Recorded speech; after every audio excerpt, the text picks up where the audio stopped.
Physics का पहला question है कि चंद्रशेखर सीमा का मात्रक है। चंद्रशेखर सीमा जो मात्रक है वो द्रव्यमान का, ठीक है। तो इसका करेक्ट ऑप्शन जो है ऑप्शन नंबर 2 हो जाएगा, द्रव्यमान।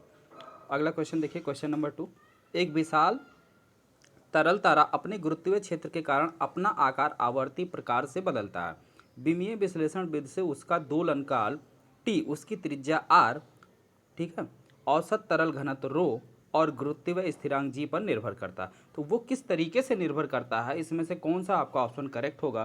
तो जो इसमें से आपका करेक्ट ऑप्शन है वो आपका ऑप्शन नंबर 2 है। बढ़ते हैं अगले क्वेश्चन की तरफ। क्वेश्चन नंबर 3 है, एक कार ए से बी की दूरी 40 किलोमीटर प्रति घंटा की चाल से जाती है और ए से ए की ओर 30 किलोमीटर, यानी ए से बी तक 40 किलोमीटर पर आवर की स्पीड से जाती है और फिर ए से बी की ओर वापस 30 किलोमीटर पर आवर की स्पीड से आती है। तो संपूर्ण यात्रा के दौरान उसकी औसत चाल कितनी होगी? तो उसकी जो औसत चाल होगी वो आपका ऑप्शन नंबर 2 होगा, 35 किलोमीटर पर आवर। अगला क्वेश्चन देखते हैं, क्वेश्चन नंबर 4।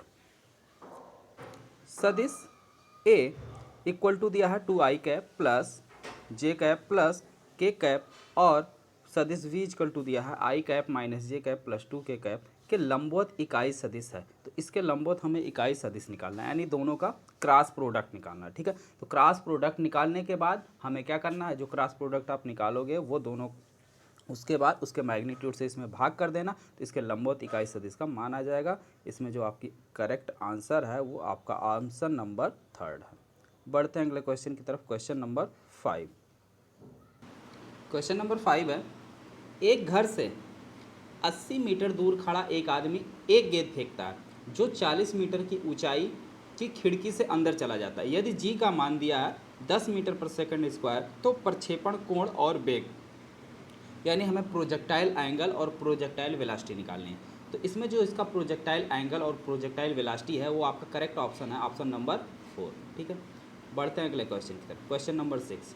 किसी गैस की 900 केल्विन पर वर्ग माध्य चाल 300 केल्विन से x गुनी है, तो x का मान होगा, तो जो यहाँ पे x का मान होगा वो √3 होगा, क्योंकि किसी भी गैस का जो वर्ग माध्य चाल होती है वो उसके टेम्परेचर के वर्गमूल के डायरेक्टली प्रोपोर्शनल होती है, यानी v प्रोपोर्शनल टू √t, ठीक है। ये फार्मूला होता है, तो इसमें आप रखेंगे तो आपका ये करेक्ट ऑप्शन आ जाएगा, ऑप्शन नंबर 3। बढ़ते हैं अगले क्वेश्चन की तरफ, क्वेश्चन नंबर 7। r त्रिज्या वाली चकती जो ω0 कोणीय चाल से अपनी धुरी के परितः घूर्णन कर रही है, एक चिकनी मेज पर ऊर्ध्वाधर रूपेण धीरे से रख दी जाती है। यदि बी ओ ए का मध्य बिंदु है, तो बिंदुओं ए बी सी की रैखिक चाल, यानी इसकी लीनियर वेलोसिटी निकालनी। तो लीनियर वेलोसिटी का जो फार्मूला होता है v equal to R omega, ठीक है। इसमें जब आप वैल्यू पुट करेंगे तो जो इसका आपका करेक्ट ऑप्शन आएगा वो ऑप्शन नंबर आपका 2 होगा, ठीक है। बढ़ते हैं अगले क्वेश्चन की तरफ, क्वेश्चन नंबर 8। तो क्वेश्चन नंबर 8 जो है अभी इसका आंसर कैलकुलेट किया जा रहा है, जैसे ही कैलकुलेट हो जाएगा इसको हम जो है कमेंट बॉक्स में कमेंट कर देंगे। तो क्वेश्चन नंबर 8 को अभी आप छोड़िए और बढ़िए क्वेश्चन नंबर 9 की तरफ।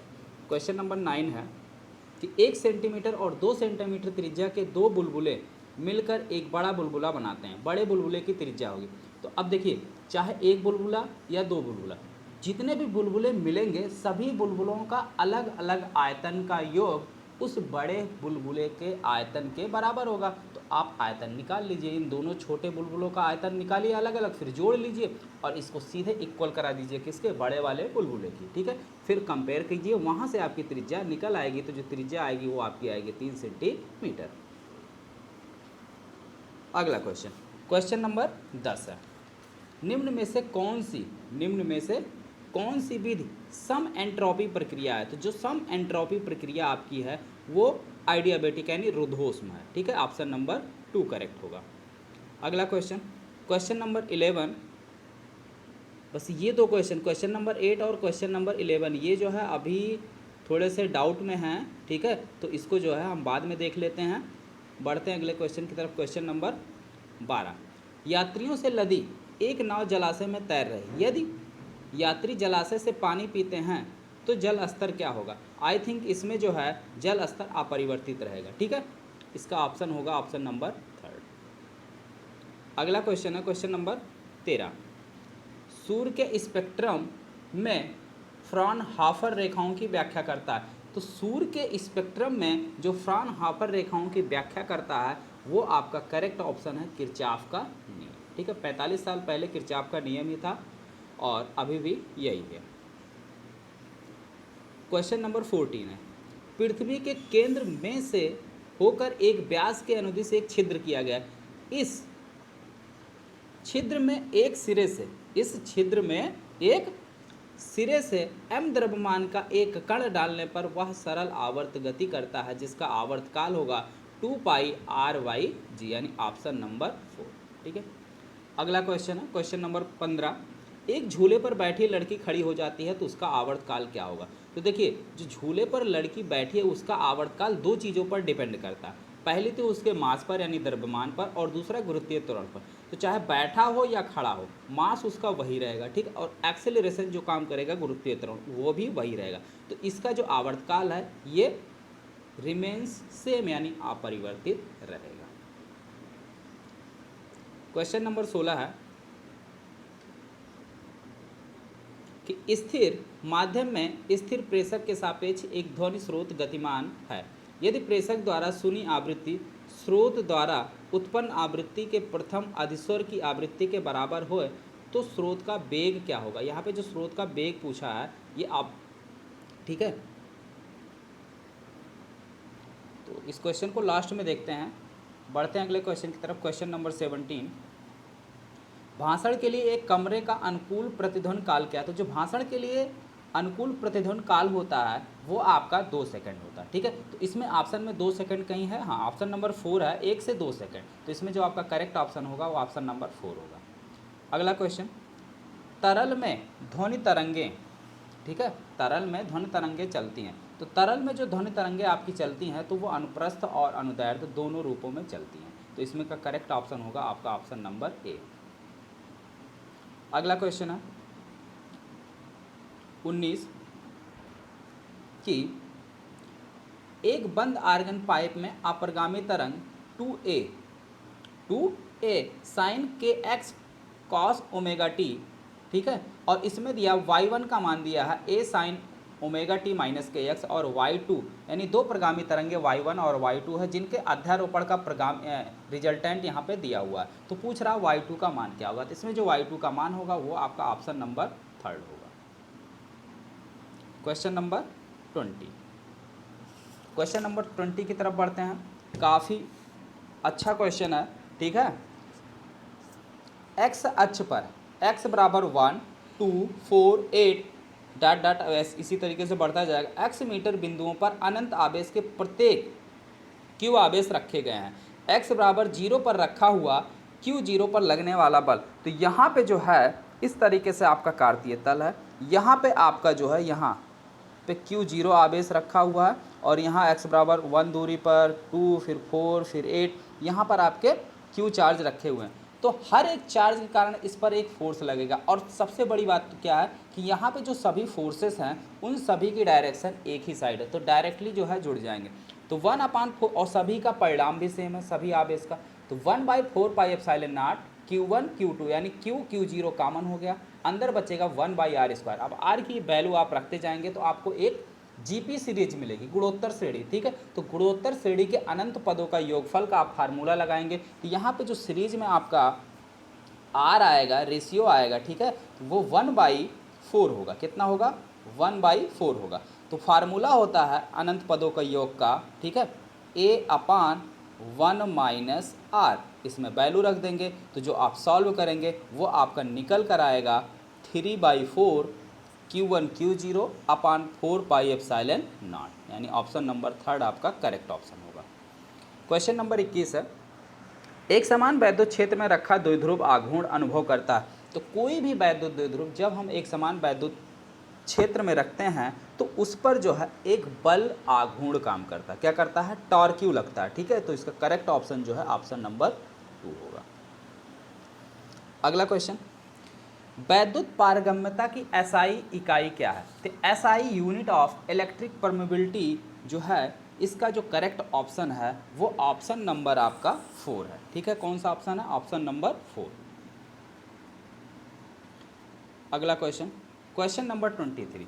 क्वेश्चन नंबर 23 में दिया है, एक फिगर बना हुआ है इस तरीके से, ठीक है, और इसमें 4 संधारित्र साइड में लगे हुए हैं और बीच में एक 8 माइक्रोफैरड का संधारित्र लगा हुआ। तो अगर इस संधारित्र को हम जो है यहाँ से पकड़ के खींचे और यहाँ से पकड़ के खींचे, तो ये आपको व्हीटस्टोन सेतु बनता हुआ नजर आएगा, यानी कुछ इस तरीके से, ठीक है, ये आपका व्हीटस्टोन सेतु बनता हुआ नजर आएगा अगर आप इसको खींचेंगे तो, ठीक है, और ये आपका बीच में लगा हुआ है 8 ओम का, ठीक है। तो अब क्या है, जब ये व्हीटस्टोन सेतु होता है तो बीच वाले में कोई भी धारा नहीं जाती, इस पर कोई भी आवेश नहीं जाएगा, तो इसको आप डायरेक्टली सम कर लो। तो ये जो है आपके श्रेणी क्रम में जुड़ जाएंगे, ठीक है। तो श्रेणी क्रम में 4 माइक्रोफैरड 4 माइक्रोफैरड, इन दोनों को सॉल्व करोगे आएगा 2 माइक्रोफैरड, फिर इन दोनों को सॉल्व करोगे आएगा 2 माइक्रोफैरड। अब 2 माइक्रोफैरड आपका जो है लग गया किसमें, समांतर क्रम में, और समांतर क्रम में क्या होता है, C1 + C2, तो 2 + 2 कितना हो गया 4, यानी इसका आपका करेक्ट ऑप्शन होगा ऑप्शन नंबर 2। बढ़ते हैं अगले क्वेश्चन की तरफ, क्वेश्चन नंबर 24। तो क्वेश्चन नंबर 24 है, एक अनंत पतली धातु की चादर पर एक समान तल आवेश घनत्व सिग्मा है, ठीक है, उसका आवेश घनत्व दिया है सिग्मा। तो चादर के पास वैद्युत क्षेत्र कितना होगा, तो जो चादर के पास वैद्युत क्षेत्र होगा, ये बिल्कुल फार्मूला बेस्ड है, अगर आपको फार्मूला पता हो तो ये आंसर नंबर इसका 4 होगा, ठीक है। अगला क्वेश्चन है, क्वेश्चन नंबर 25, विद्युत प्रतिरोध की बीमा, यानी इलेक्ट्रिकल रेजिस्टेंस हैज डायमेंशन, क्या होगा इसकी बीमा, इसकी जो बीमा होगी वो होगी आपकी option number A ml² T⁻³ A⁻², ठीक। अगला क्वेश्चन, बढ़ते हैं क्वेश्चन नंबर 26 की तरफ। तो क्वेश्चन नंबर 26 को अगर देखा जाए और यहाँ से इसको अगर आप पकड़ कर खींचते हैं, ठीक है, यहाँ से और यहाँ से, तो ये भी आपका एक व्हीटस्टोन सेतु नजर आएगा, 20 20 20 20, ठीक है। P/Q = R/S का रूल फॉलो कर रहा है व्हीट, तो यानी जो 40 वाला है इसमें कोई भी धारा इसमें नहीं जाएगी, ठीक है। तो अब आपका क्या हो गया, 20 और 20 ये आपके किस में हो गए, श्रेणी क्रम में, फिर 20 और 20 कितने हो गए, श्रेणी क्रम में, तो 20 20 40 और ये 40 40 40 क्या हो गए हमारे समांतर क्रम में, और 30 भी हमारा समांतर क्रम में। तो फार्मूला लग जाएगा 1/r = 1/40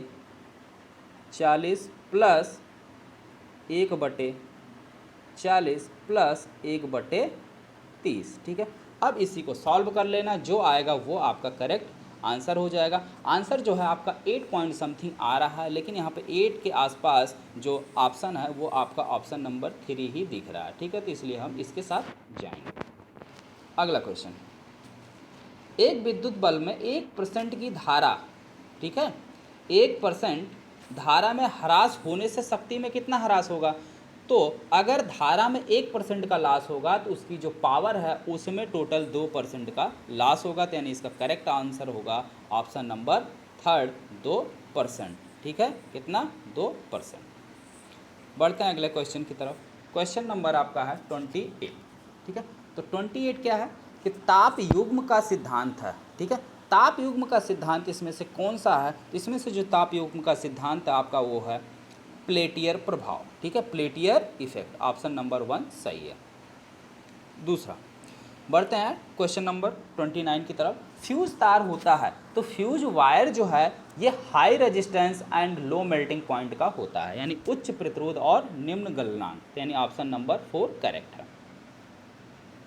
अगले क्वेश्चन की तरफ बढ़ते हैं, क्वेश्चन नंबर 30, एक समान 2 लैंप है, जब एक ही टाइप के 2 लैंप है तो दोनों की रेजिस्टेंस जो है बराबर होगी, सिंपल सी बात है।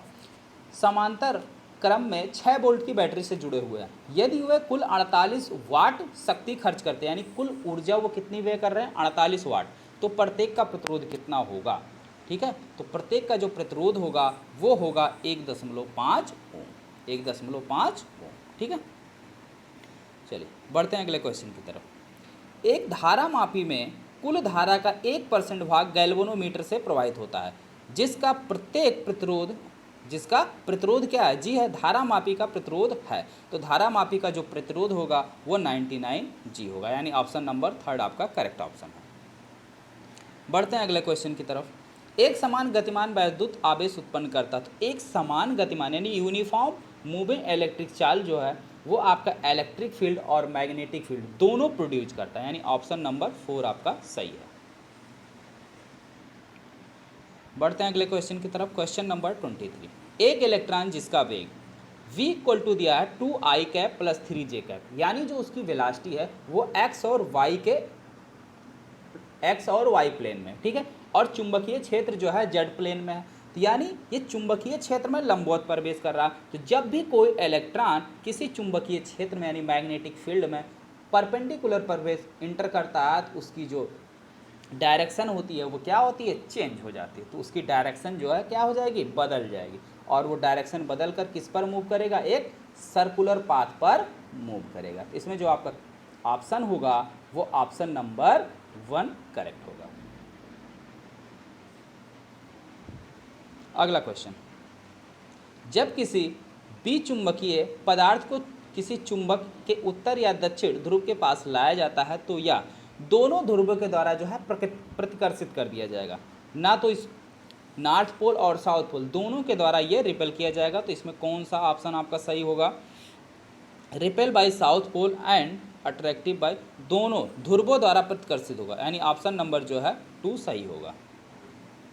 अगला क्वेश्चन, एक आदर्श वोल्टमीटर का प्रतिरोध होता है, तो भैया जो आदर्श वोल्टमीटर होता है उसका प्रतिरोध जो है इनफाइनाइट होता है, कितना होता है, इनफाइनाइट।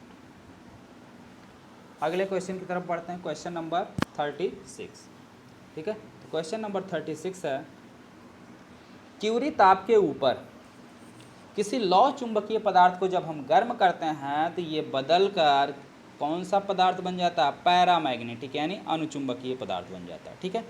अगला क्वेश्चन, क्वेश्चन नंबर 37, एक LCR परिपथ की अनुनाद आवृत्ति को बढ़ाया जा सकता है, तो LCR परिपथ में उसकी रिजोनेंस को हम कैसे इंक्रीज कर सकते हैं, L को बढ़ाकर, यानी जो इसमें आपका करेक्ट ऑप्शन होगा वो ऑप्शन नंबर 3 होगा, ठीक है।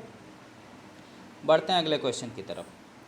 एक AC परिपथ में शुद्ध संधारित्र की औसत शक्ति क्षय होता है, तो जो शुद्ध संधारित्र की औसत शक्ति यानी P का फार्मूला है वो है ½ CV², यानी पहला ऑप्शन आपका करेक्ट है।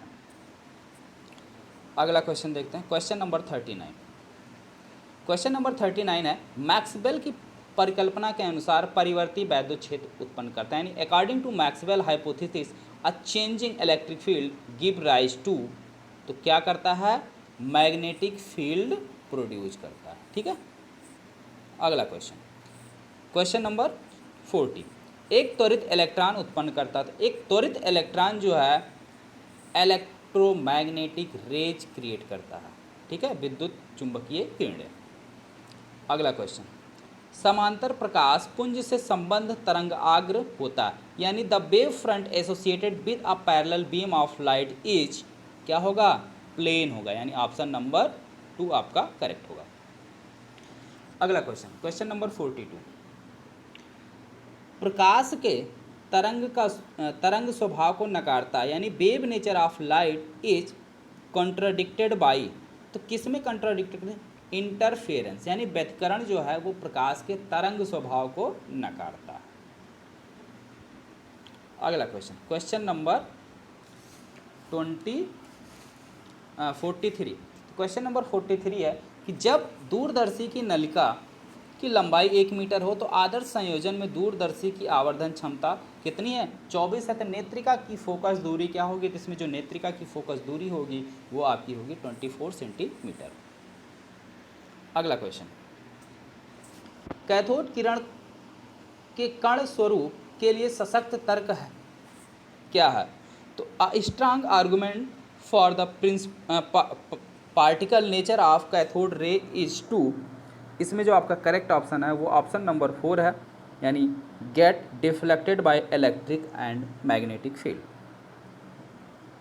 अगला क्वेश्चन, बोरान के समस्थानिक, बोरान के 2 आइसोटोप हैं, ठीक है, 5B10 और 5B11, ठीक है। यदि बोरान का एटॉमिक मास जो है कितना है, 10.81 AMU है, तो इनके जो रेशियो हैं, ठीक है, the ratio of 5B10 to 5B11 is nature, तो इनके जो नेचर में रेशियो हैं वो आपका हो जाएगा, ऑप्शन नंबर 1 करेक्ट होगा, 19/81, यानी 19/81।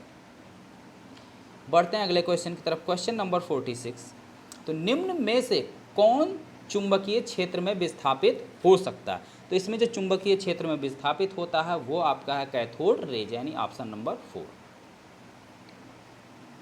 निम्न में से कौन सी स्पेक्ट्रम दृश्य में पड़ती है? इसमें से कौन सी जो रीजन है वो विजुअल रीजन में पड़ती है? कौन सी सीरीज ऐसी है जो विजुअल रीजन में आती है? तो विजुअल रीजन में जो आपकी सीरीज आती है वो बामर की आती है। किसकी आती है? बामर, यानी करेक्ट ऑप्शन होगा आपका 1।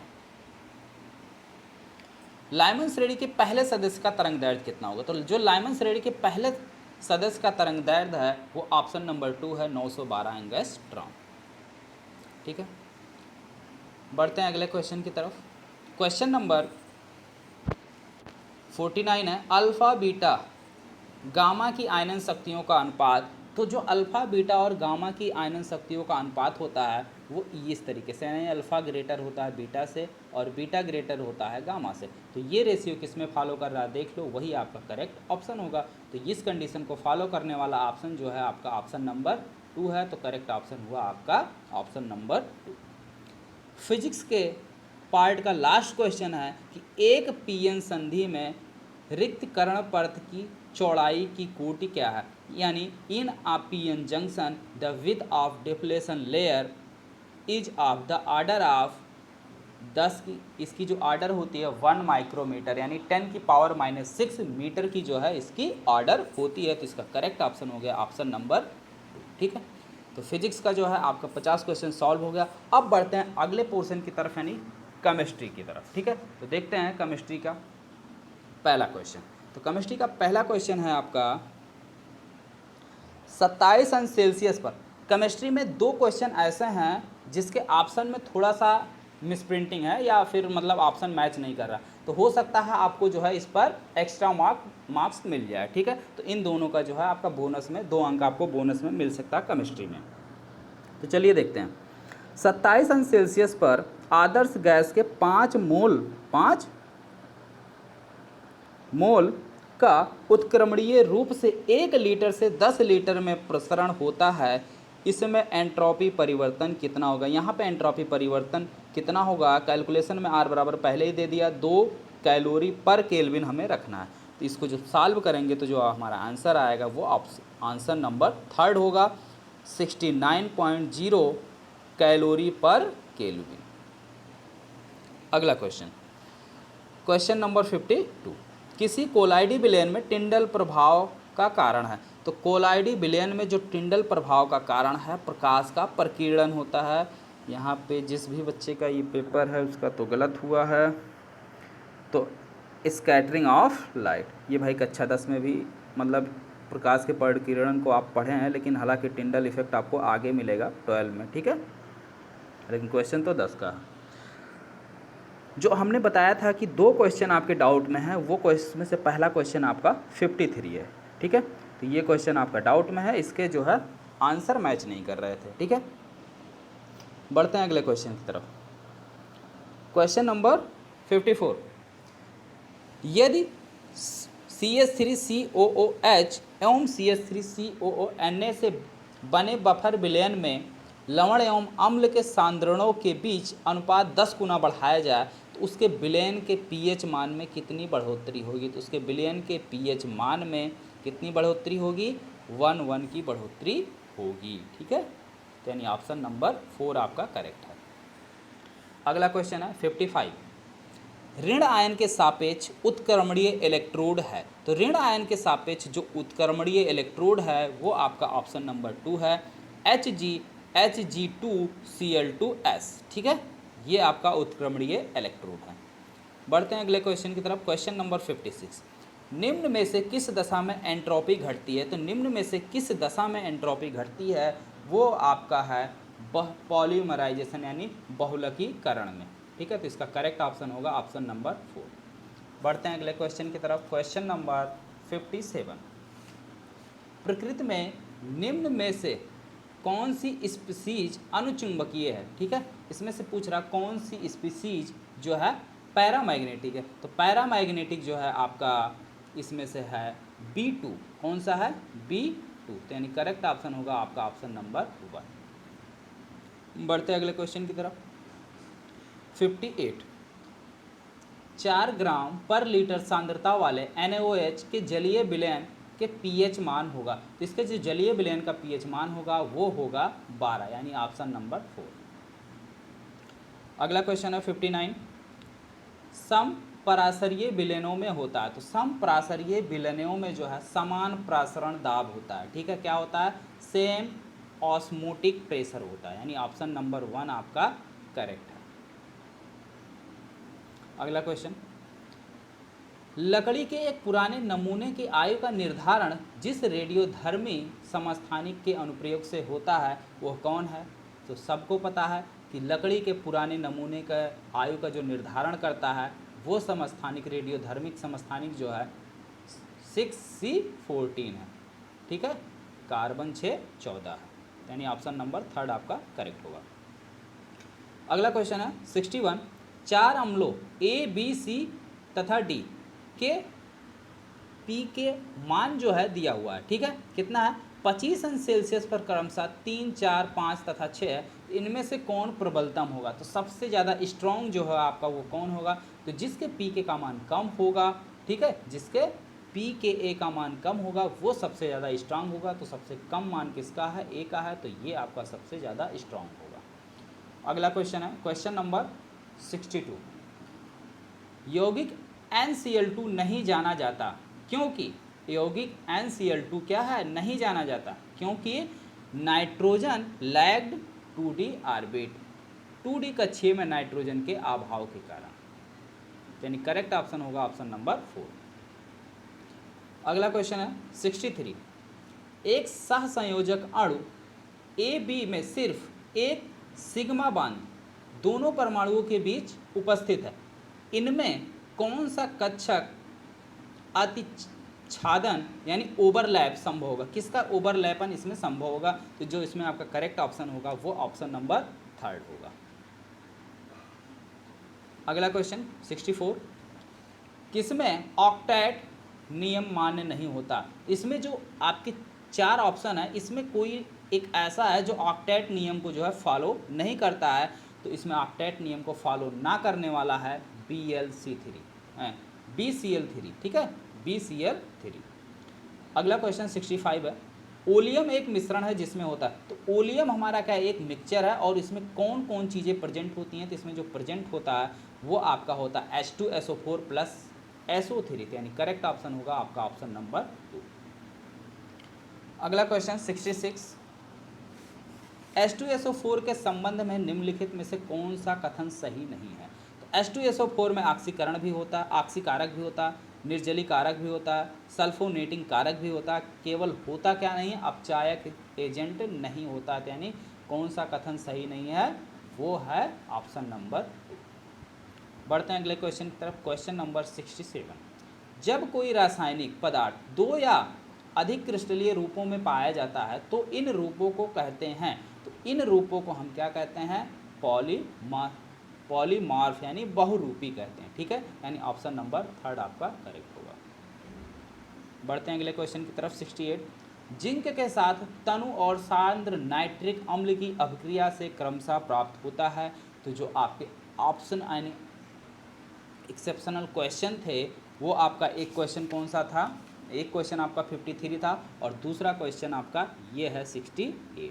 ठीक है, चलिए बढ़ते हैं अगले क्वेश्चन की तरफ 69। अब बाकी क्वेश्चन के आंसर आपको मिलेंगे, केवल 2 क्वेश्चन ऐसे थे जिसके ऑप्शन मैच नहीं कर रहे थे, हो सकता है इस पर आपको एक्स्ट्रा मार्क्स मिले। निम्न में चुंबकीय आघूर्ण केवल चुंबकीय आघूर्ण का सही क्रम है, तो चुंबकीय आघूर्ण का जो सही क्रम है वो फॉलो कर रहा है ऑप्शन नंबर 3, यानी कौन सा ऑप्शन इसमें आपका करेक्ट होगा? Option number 3। अगला क्वेश्चन, अल्कली धातु आयनों के जलीय विलयन में अधिकतम आयनिक गतिशीलता रखने वाला है, तो अधिकतम गतिशीलता रखने वाला जो है आपका Li+। ठीक है, ऑप्शन नंबर 2 Li+। अगला क्वेश्चन, निम्न में से किसमें अम्ल के शक्ति के सही क्रम को दर्शाया गया? तो अम्ल का जो शक्ति क्रम है वो है ऑप्शन नंबर 2, बिल्कुल करेक्ट ऑप्शन है। ठीक है, बढ़ते हैं अगले क्वेश्चन की तरफ। Question number 72। निम्न में से कौन गर्म करने पर सबसे आसानी से CO2 निकालता है, यानी किसको गर्म करने पर आसानी से CO2 छोड़ता है, तो वो है Na2CO3, Na2CO3। ठीक है। अगला क्वेश्चन 73, निम्न में से किस जोड़े की दोनों प्रजातियां समान संरचना की नहीं होती हैं। इसमें जो समान संरचना की ना होने की ऑप्शन है वो आपका ऑप्शन नंबर 2 है। बाकी सब में दोनों जोड़ियों की जो संरचना है वो समान प्रजाति की होती है। ठीक है। अगला question, question number 74, aluminium, gallium, indium तथा Tl में +1 ऑक्सीकरण अवस्था की स्थिरता निम्न क्रम में बढ़ती है। तो किस क्रम में बढ़ती है, उसका सही क्रम क्या होगा, तो सही क्रम होगा ऑप्शन नंबर 1। ठीक है। बढ़ते हैं अगले क्वेश्चन की तरफ। 75, निम्न में से या निम्नलिखित में से कौन सा डी कक्षक ट्रांजिशन धातु संकुलों के वर्ग समतलीय संरचना बनाने में योगदान पैदा करता है। तो इसमें से जो आपका करेक्ट ऑप्शन है dx² - y², यानी ऑप्शन नंबर 4 करेक्ट है। अगला क्वेश्चन 76, निम्न में से कौन सा कथन असत्य है। तो इसमें से कौन सा कथन आपका असत्य है। I3+ में कोणीय ज्यामिति होती है, ये बिल्कुल गलत कथन है। ठीक है। तो कौन सा असत्य है, पहला ही आपका असत्य है। अगला क्वेश्चन 77, निम्न अणुओं में किसमें अधिकतम द्विध्रुव आघूर्ण होता है। तो सबसे ज़्यादा जो है मैग्नेटिक मूवमेंट रखने वाला, मैक्सिमम डाइपोल मूवमेंट रखने वाला अणु जो है आपका है NF3, ऑप्शन नंबर 4। अगला क्वेश्चन 78 है। 78 है कि निम्न में से किस संकुल को एक कैंसर प्रतिरोधी एजेंट के रूप में प्रयोग किया जाता है। तो कैंसर प्रतिरोधी एजेंट के रूप में प्रयोग किए जाने वाला सिस PtCl2 NH3 का होल ट्वाइस, यानी ऑप्शन नंबर 2 करेक्ट है। 79, ऐसा संकुल जिसका केंद्रीय धातु न्यूनतम प्रभावी परमाणु संख्या प्रदर्शित करता है वो आपका है BCO6। ठीक है, यानी ऑप्शन नंबर 3। अगला क्वेश्चन, क्वेश्चन नंबर 80, CuSO4 विलयन से Kl की प्रचुर मात्रा में क्रिया कराकर फिर Na2SO4 Na2S2O3 ठीक है विलयन मिलाया जाता है। इनमें से कौन सा कथन इस अभिक्रिया के लिए सही नहीं है। तो इस अभिक्रिया के लिए जो कथन सही नहीं है, पहला तो है उत्पन्न I2 का अपचयन होता है, एकदम सही है, I2 का अपचयन होता है। Na2S2O3 का ऑक्सीकरण होता है, ये भी सही है। Cu2I2 बनती है, ये भी सही है। CuI2 ये नहीं बनता है। ठीक है, तो यानी इसमें करेक्ट गलत जो है वो आपका है ऑप्शन नंबर 4। अगला क्वेश्चन, क्वेश्चन नंबर 81, निम्न एनायनों में से किसे बोरान नहीं बना सकता। तो इसमें जो एनायन दिए हुए हैं इनमें से कौन बोरान नहीं बनाता, तो वो आपका है ऑप्शन नंबर 1। ठीक है, Bf6-3। Question number 82, calcium carbide में 2 कार्बन परमाणुओं के बीच विभिन्न प्रकार के बंधों की संख्या होती है। तो इसमें जो बंध पाए जाते हैं कैल्शियम कार्बाइड के दोनों कार्बन परमाणुओं के बीच 1 सिग्मा और 2 पाई पाया जाता है। 1 सिग्मा और 2 पाई पाया जाता है। ये काफ़ी रिपीटेड क्वेश्चन है, ये क्वेश्चन बहुत रिपीट हुआ है। ठीक है, रिपीटेड क्वेश्चन है। अगला क्वेश्चन है, KMnO4 का रंग निम्न की वजह से होता है। तो KMnO4 का जो रंग होता है वो होता है L2M चार्ज ट्रांसफर ट्रांजिशन के कारण। ठीक है, L से M आवेश स्थानांतरण के कारण जो है इसके रंग का वजह होता है, यानी ऑप्शन नंबर 3 आपका सही है। अगला क्वेश्चन है 84, निम्नलिखित कौन सी अभिक्रिया में आइसोसाइनाइड उत्पन्न होता है। तो आइसोसाइनाइड कौन सी अभिक्रिया में उत्पन्न होता है, कार्बिलैमिनेशन रिएक्शन में आपका आइसोसाइनाइड उत्पन्न होता है। अगला क्वेश्चन 85, एसिटिलीन के साथ H2SO4 HgSO4 प्रतिक्रिया करने पर निम्नलिखित में से कौन सा यौगिक उत्पन्न होता है। तो एसिटिलीन के साथ H2SO4 और HgSO4 का रिएक्शन करने पर जो आपका उत्पन्न होता है वो एसिटिल्डिहाइड होता है, नहीं सॉरी ऑप्शन नंबर 4 आपका सही है। एसिल्टी जो भी हो। अगला क्वेश्चन, क्वेश्चन नंबर 86, कौन सा यौगिक टोलन अभिकर्मक को अपचयित नहीं करेगा? तो इसमें जो टोलन अभिकर्मक को अपचयित ना करने वाला यौगिक है वो सुक्रोज है, ठीक है। बाकी सब तो अपचयित कर देंगे लेकिन सुक्रोज आपका नहीं करेगा। अगला क्वेश्चन, क्वेश्चन नंबर 87, एल्डोपेटोज में कितने ऑप्टिकल स्टीरियो आइसोमर्स होते हैं? ठीक है, इसमें कितने स्टीरियो आइसोमर्स संभव हैं? तो जो इसमें स्टीरियो आइसोमर्स की टोटल संभव संख्या है वो 10 है, यानी ऑप्शन नंबर 4।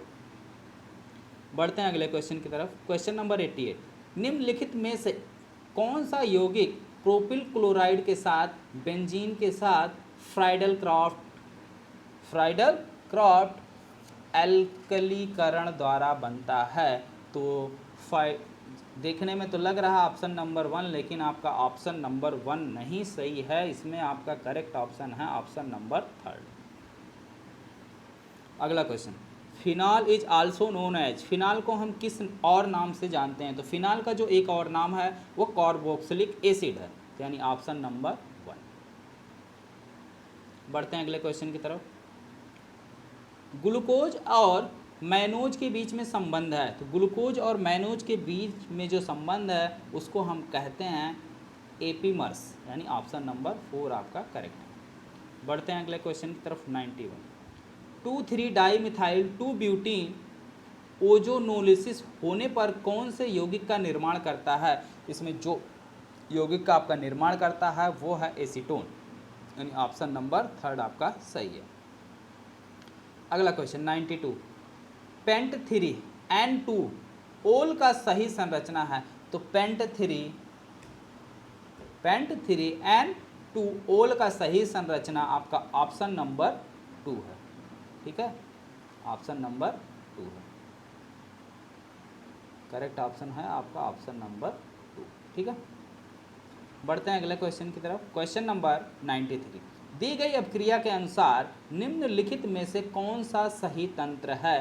तो इस दी गई अभिक्रिया के अकॉर्डिंग आपका जो सही तंत्र है वो है न्यूक्लियोफिलिक जोड़, यानी न्यूक्लियोफिलिक एडिशन।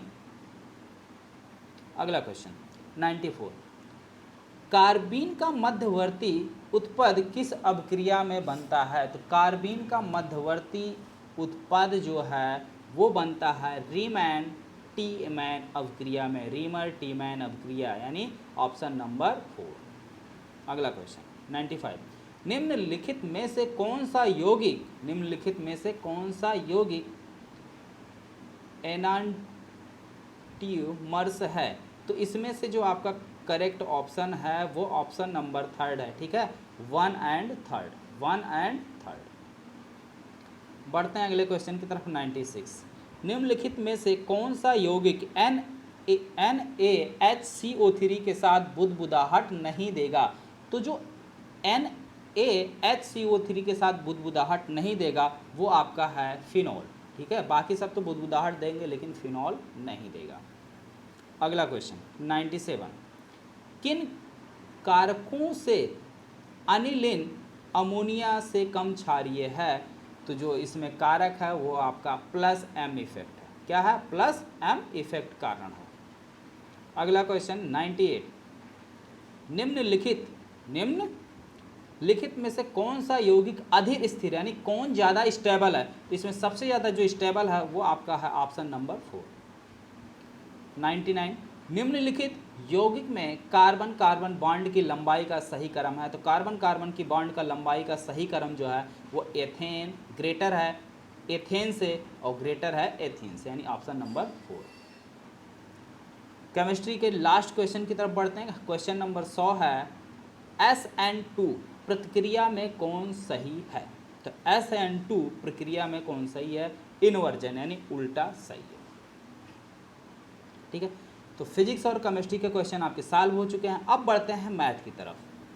तो मैथ का पहला क्वेश्चन है, let R be the set of all real numbers if f such that R -1, ठीक है, ये इसकी रेंज दी है, फंक्शन दिया हुआ कहाँ से? R -1 से R है, एंड g जो है g फंक्शन है R -3 से R तक, ये डिफाइन किया गया f of x, ठीक है, f of x है x upon x plus one for all x कहाँ बिलोंग करेगा, r माइनस वन में, और gx जो डिफाइन किया गया है वो 1 अपान x प्लस थ्री से है, ठीक है। और इसमें जो x डिफाइन बिलोंग कर रहा है कहाँ करेगा, r माइनस थ्री में, ये इसके डोमेन है। तो हमें निकालना है गॉफ माइनस डोमेन फॉग। तो गॉफ माइनस डोमेन फॉग निकालने पर जो इसमें आपका आ रहा है करेक्ट ऑप्शन है वो ऑप्शन नंबर 1 है।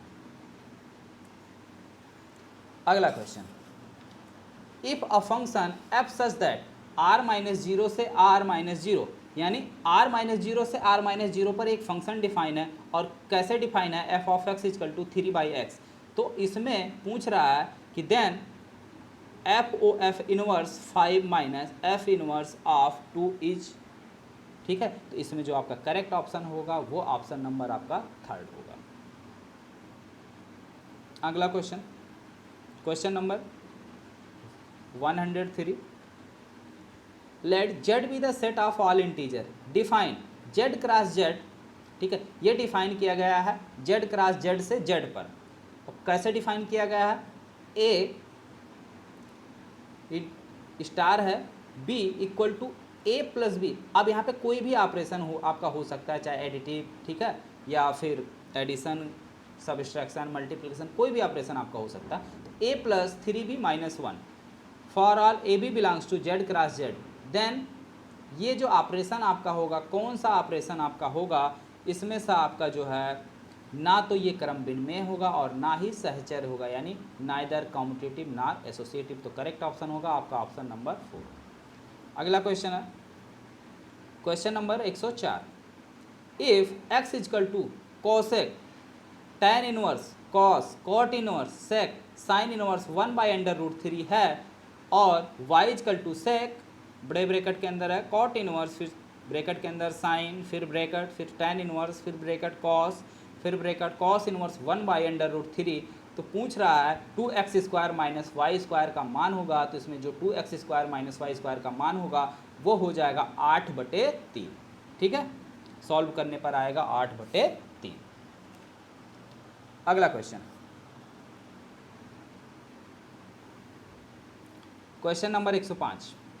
तो जो क्वेश्चन नंबर 105 है इसमें थोड़ा सा दिक्कत यहाँ पे ध्यान से देखिए कि जो इसके अंदर दिया है A equal to cos pi by 4 sine pi by 4 minus sine pi by 4 cos pi by 4, अगर इसको हम सॉल्व करें, इसका डिटर्मिनेंट निकालें, तो इसका डिटर्मिनेंट आ जाएगा 1 और इसका भी डिटर्मिनेंट आएगा 1। तो सीधे सीधे ए इजकल टू बच रहा हमारा cos pi by 4 plus sine pi by 4, और कास पाई बाई 4 और साइन पाई बाई 4 दोनों की वैल्यू होती 1 बाई अंडर रूट 2। तो यानी 1 by under root 2 plus 1 by under root 2, इसको सॉल्व करेंगे अंडर रूट 2 आएगा। कितना आएगा, अंडर रूट 2 आएगा, लेकिन ऑप्शन में है नहीं। तो अब जो भी आप लोगों ने लगाया है, अब 1 लगाया है कि 2 लगाया है, ठीक है, इसका आंसर जो है जब BHU आंसर की जारी करेगा तभी क्लियर हो पाएगा, क्योंकि इसको सॉल्व करने पर अंडर रूट 2 आ रहा और अंडर रूट 2 जो है ऑप्शन में दिया नहीं है। चलिए बढ़ते हैं अगले क्वेश्चन की तरफ। क्वेश्चन नंबर 106 है। तो 106 जो है इस क्वेश्चन को हालांकि हमने जो है कैलकुलेट अभी नहीं किया है, अभी लास्ट में हम कमेंट बॉक्स में इसको सॉल्व करके कमेंट कर देंगे। कैलकुलेशन थोड़ा लंबा था, हमने सोचा जल्दी आंसर की अपलोड कर दें, इस वजह से जो है इसको छोड़ दिया है मैंने। अभी लास्ट में मैं जो है यहाँ कमेंट बॉक्स में कम्युनिटी में इसको मैं जो है कमेंट कर दूँगा। अगला क्वेश्चन है question number 107, limit n tend to infinite factorial n की पावर 2 अपान 2n फैक्टोरियल पूरे की पावर 1/1 का सही मान है। तो इसका जो मान आएगा वो आएगा 1/4। अगला क्वेश्चन क्वेश्चन नंबर 108 है, let C be the set of all complex number if f such that, यानी f एक फंक्शन है कहाँ से, 0 से 2 पाई से लेकर कहाँ c है, यानी f डिफाइन किया गया है f of x is equal to e की पावर आई एक्स, यानी और x जो है कहाँ बिलोंग करेगा, 0 से 2 पाई के बीच, एंड a इजकल टू दिया है x belongs to 2 pi such that f dash x equal to 0 then a is. तो इसमें जो a का मान होगा वो a इजकल टू आएगा 5, यानी ऑप्शन नंबर 4। अगला क्वेश्चन क्वेश्चन नंबर आपका 109 है, if f of theta equal to sine की पावर 100 थीटा कास की power 300 theta for all theta belongs to 0 से pi, then f is the maximum value of theta. तो theta का जो maximum मान होगा वो पाई बाई 6 होगा। क्या होगा, पाई बाई 6। अगला क्वेश्चन, क्वेश्चन नंबर 111 है, यदि एक त्रिभुज ABC की भुजा BC का मध्य बिंदु M हो तो AB square plus AC square का मान होगा। इसमें जो AB square plus AC square का मान है वो आपका ऑप्शन नंबर 3 है, 2AM square plus BM square. अगला क्वेश्चन है क्वेश्चन नंबर 112। क्वेश्चन नंबर 112 है, the value of summation r running from 1 to n r into R plus 1 into R plus 2। ठीक है, तो इसमें आपका सही मान कौन है? तो इसका सही मान गेस करने के लिए अगर आपको क्वेश्चन सॉल्व करने में दिक्कत हो रही है तो सीधे ऑप्शन से चले जाओ। r बराबर यहाँ ऑप्शन में 1 रखो, तो r बराबर 1 रखोगे तो इसकी वैल्यू आएगी आपकी 6।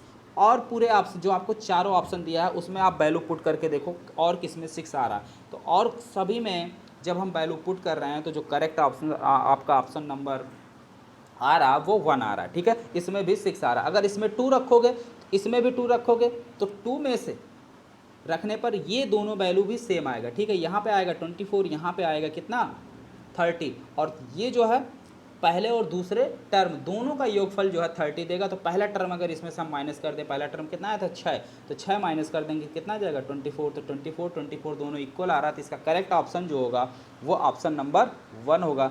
कभी कभी क्या है कि जब आपसे आंसर ना सॉल्व हो तो आप ऑप्शन को भी लेके साथ में चल सकते हैं। अगला क्वेश्चन है क्वेश्चन नंबर 113।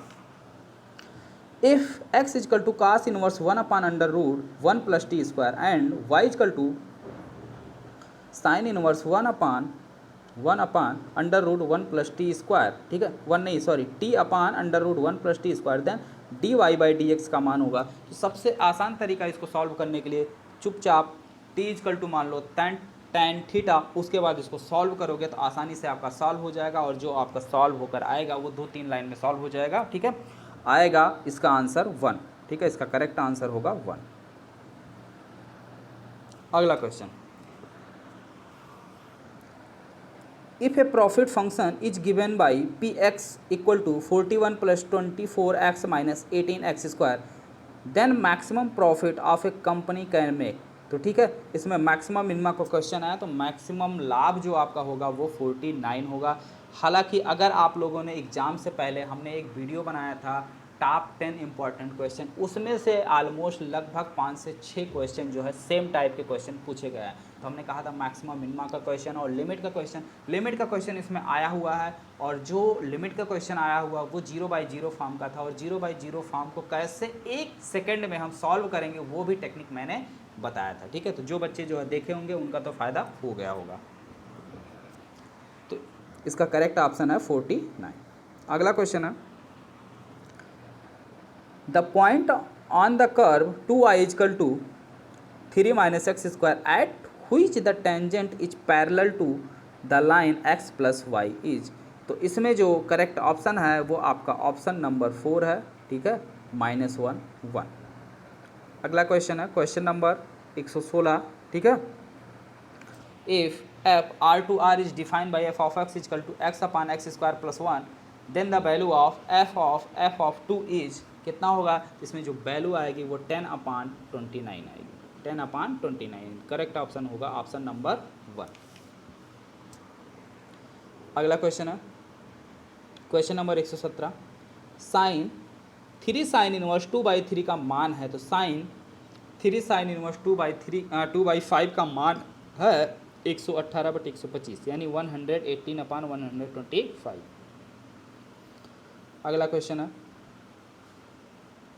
119 है, if x and y are the side of 2 square such that y equal to x minus X square, then the rate of change of area of second square with respect to area of the first square is 2x minus 1। ठीक है, अगला question है question number 120। तो question number 120 है, integration of cos upon under root sine square X minus 2 sine X minus 3। तो इसका जो integration आएगा सॉल्व करने पर वो आपका आएगा ऑप्शन नंबर 1, बिल्कुल करेक्ट ऑप्शन है। ठीक है। इसको टी मान के जो है सॉल्व कर लेना है। साइन एक्स बराबर टी मान लोगे, ठीक है। उसके बाद डिफ्रेंशिएट करोगे तो ऊपर जो है cos X D X equal to T हो जाएगा। तो यानी पूरे की जगह हम सीधे सीधे इसकी जगह क्या लिख देंगे, डी टी लिख देंगे। और नीचे जो आ जाएगा आपका इंटीग्रेशन के अंदर कितना आ जाएगा, 1/t² प्लस 2t माइनस 3, ठीक है। अब इसको जो है पूर्ण वर्ग बनाकर सॉल्व करना है, ठीक है। आगे देखो अगला question, question number 21। The value of integration 0 to π/4 log 1 + tan x dx equal to होगा, इसका जो मान आएगा वो आएगा ऑप्शन नंबर 4 है π/8 log 2, π/8 log 2। अगला क्वेश्चन, क्वेश्चन नंबर 122 यानी 122। The area of region bounded by curve y² equal to 2y minus X and the y axis. तो y² equal to 2y minus X और y एक्सिस के बीच का जो area होगा, इसका जो करेक्ट आंसर है वो आंसर है 4/3² यूनिट। ये आपके पेपर 2017 का क्वेश्चन है, ठीक है। ये क्वेश्चन 2017 में भी पूछा गया है। जो हमने आपको टॉप 10 क्वेश्चन बताए थे बिल्कुल सेम टू सेम वही क्वेश्चन है, ठीक है। अगर आपने देखा हो तो आपका बिल्कुल सही हुआ होगा। बढ़ते हैं अगले क्वेश्चन की तरफ। Question number 123।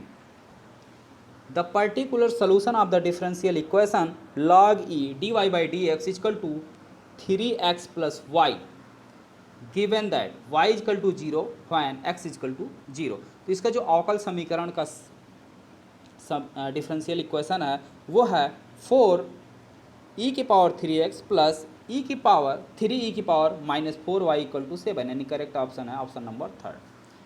अगला क्वेश्चन है क्वेश्चन नंबर 24। तो 124 है the solution of differential equation y dx plus x minus y² dy equal to 0 y is greater than 0 is कितना है। इसका जो करेक्ट ऑप्शन है वो ऑप्शन नंबर 2 है x equal to y³ plus c/y। अगला क्वेश्चन है क्वेश्चन नंबर 125।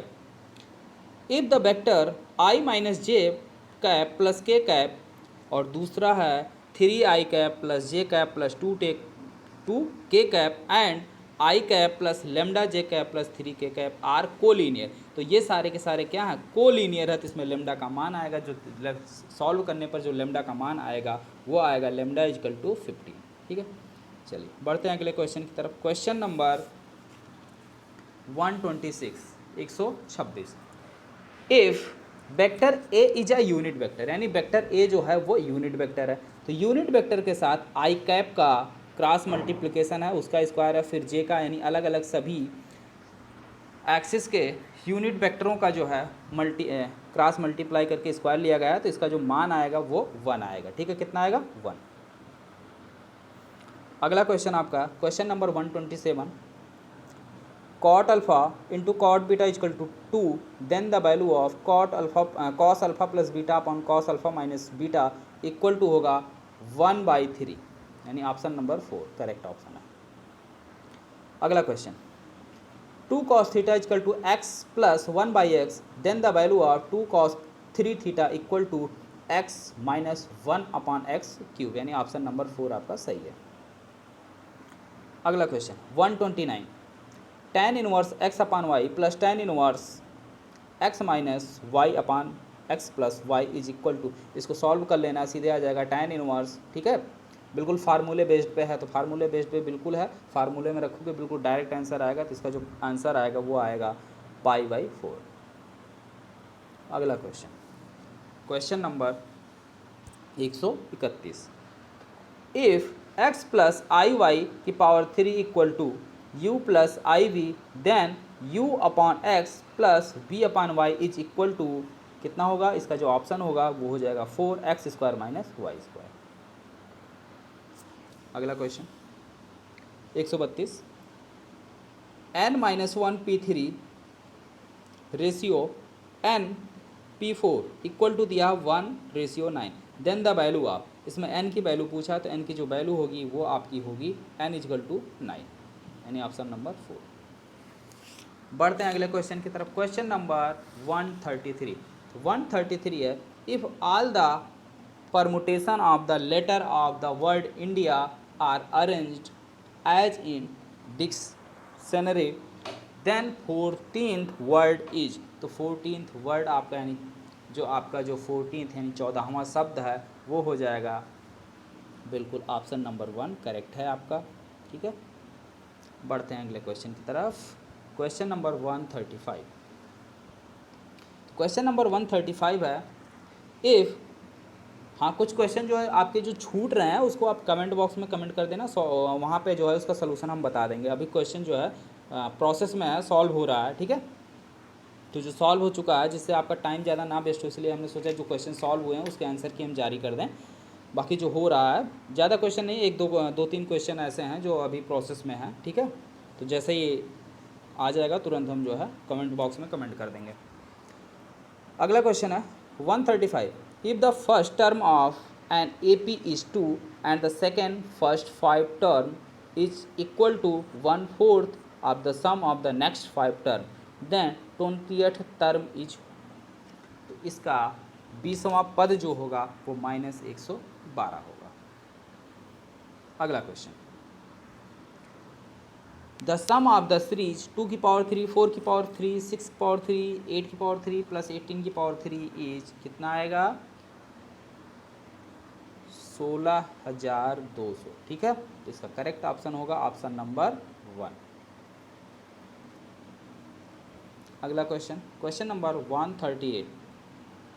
हाँ देखिए, इसी की वैल्यू यहाँ पे हमने आपको टॉप 10 इंपॉर्टेंट क्वेश्चन में बताया था। अगर यहाँ पे हम लिमिट्स डायरेक्टली अप्लाई करते हैं तो ऊपर रखेंगे 0, नीचे रखेंगे 0, 0/0 फॉर्म का बन जा रहा है। तो इसको सॉल्व करने के लिए सिंपल सा तरीका है, इसमें आप एल हॉस्पिटल रूल वहाँ पे मैंने आपको बताया था। हालांकि एल हॉस्पिटल रूल इंटर में नहीं है, लेकिन वहाँ टॉप 10 क्वेश्चन में मैंने आपको बताया था। अगर आपने देखा हो तो बिल्कुल करेक्ट आपका आएगा, 2 लाइन में बिल्कुल आंसर आ जाएगा।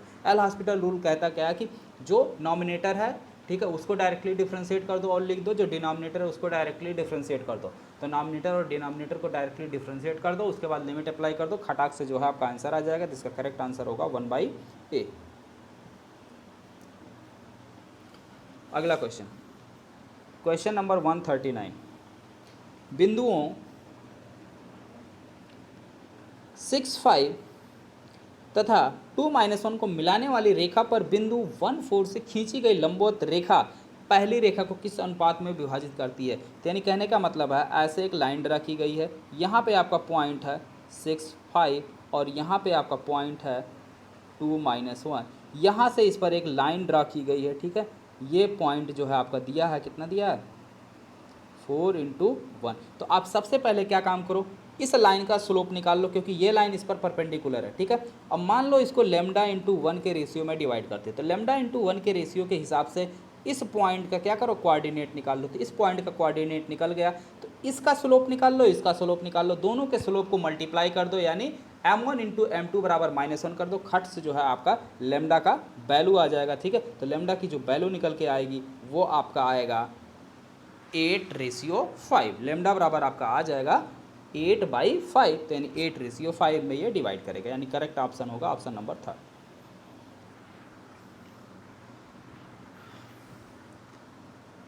अगला क्वेश्चन है, द वैल्यू ऑफ इंटीग्रल।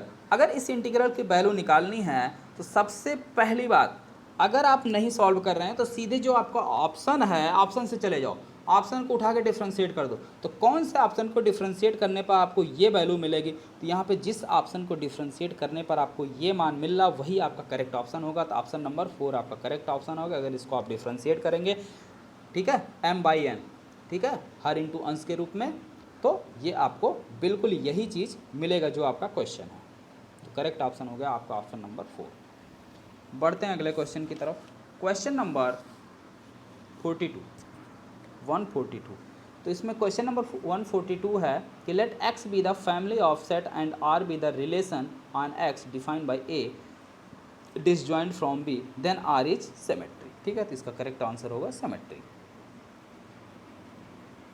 अगला क्वेश्चन है, let A be the set containing 10 distinct element, then the total number of distinct function from A to A तो इसमें जो करेक्ट आंसर है आपका वो आंसर नंबर है 2 10 की पावर 10।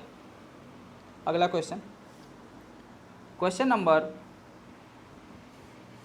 145। तो क्वेश्चन नंबर 145 आपका है √3/2 + 1/2i अपॉन √3/2 - 1/2i की power 1/20 then p + i q। ठीक है, तो p और q का मान होगा, तो इसमें यहाँ पे p और q का जो मान आएगा वो p = 1 और q = 0 आएगा। अगला क्वेश्चन, बढ़ते हैं अगले क्वेश्चन की तरफ। Question number 148। Question number 148। तो क्वेश्चन नंबर 148 आपका है if the root of the equation x² - px + q = 0 differ by the unity then. ठीक है, तो देन क्या, p² = 4q, p² = 4q + 1, p² = 4q - 1, none of this. तो इसमें जो ऑप्शन है ना तो आपका ऑप्शन नंबर 1 है, ना तो 2 है, ना तो 3, कोई ऑप्शन मैच नहीं कर रहा था, यानी ऑप्शन नंबर 4 आपका सही होगा, नन ऑफ दिस। अगला क्वेश्चन है if x² + 2x - 3 is greater than equal to 0 and x² - 2x - 3 is greater than equal to 0 then x is greater than equal to 3, जिसका आपका करेक्ट ऑप्शन होगा वो option number 1 होगा। ठीक है, question number 150 है, 150 भी अभी आपका प्रोसेस में है। तो जितने भी क्वेश्चन के आंसर हमने आपको नहीं दिए हैं वो क्वेश्चन आप कमेंट बॉक्स में कमेंट कर दीजिए, सर इस क्वेश्चन के आंसर अभी बाकी हैं, हम जो है उसको तुरंत कमेंट कर देते हैं सॉल्व करके, अभी प्रोसेस में है, चल रहा सॉल्व करने में। तो आई होप आप लोगों ने सभी आंसर को अच्छे से मैच कर लिया। अब सभी लोग अपने अपने स्कोर को कमेंट